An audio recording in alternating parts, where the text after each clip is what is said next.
folks, welcome back to another episode of Asha Bhosle, tribute to Ashaji.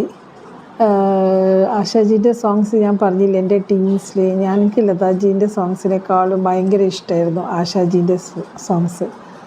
ആ peppy voice, ആ boldness, അങ്ങനത്തെ songs ആയിരുന്നു എനിക്കിഷ്ടം. എനിക്കറിയില്ല എന്താണ്, അന്നും ഇഷ്ടമായിരുന്നു, ഇപ്പോഴും ഇഷ്ടമാണ്.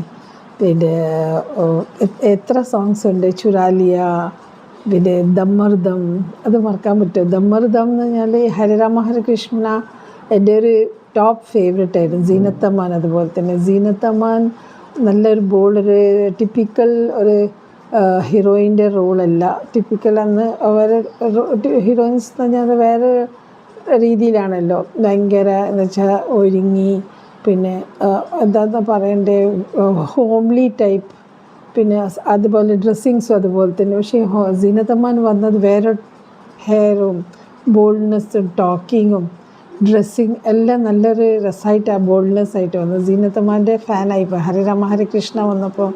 അതുപോലെ ദമ്മർദം, വാട്ട് എ സോങ്.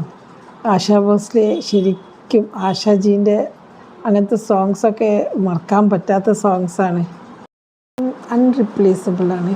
ആശാജിയുടെ നമ്മൾ പാസ്റ്റ് ഹിസ്റ്ററിയൊക്കെ നോക്കുമ്പോൾ ആശാജി ചെറുപ്പത്തിലേ ബോൾഡായിരുന്നു. സ്വന്തം കഴിവ് കൊണ്ട്, സ്വന്തം ടാലൻറ്റ് കൊണ്ട് ആണ് മുന്നോട്ട് വന്നത്. ആശാജിയും ആർ ഡി ബർമൻ്റെ സോങ്സ് കേട്ടാലും മതിയാവില്ല. ഇപ്പോഴും അന്നത്തെ സോങ്സ് ഇപ്പോഴത്തെ ജനറേഷനും അങ്ങനെ തന്നെ ഫ്രഷായിട്ട് നിൽക്കുന്നുണ്ട്.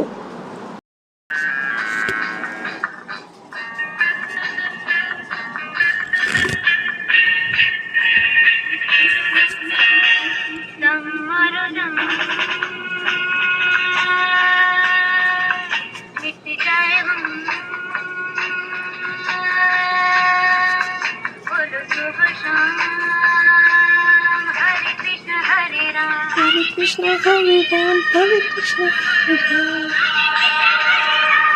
Dhammarudam, mit jaye hum, bolo subh sham. Hare Krishna, Hare Ram. ഈ സോങ് എന്തൊരു എഫക്റ്റാണ് ഉണ്ടാക്കിയത് നമ്മളെ ലൈഫിൽ എന്ന് പറയാൻ പറ്റില്ല. സ്റ്റീരിയോ ടൈപ്ഡ് ഹീറോയിൻസ് റോൾസ് പോയിട്ട് സീനത്തമ്മാൻ വന്ന്, എന്നിട്ട് സീനത്തമ്മാൻ്റെ ആ ബോൾഡ്നെസ്സും ടോക്കിംഗ് ലാംഗ്വേജും എല്ലാം കൂടി, പിന്നെ ഈ സോങ്ങും ശരിക്കും ആശാ ഭോസ്ലേൻ്റെ വോയിസും. ഈ സോങ് ഇപ്പോഴും കേൾക്കാൻ എന്തൊരു രസമാണ്. Hope you all enjoy it. Tributes to Ashaji. I'll come with another song next time. Bye, take care.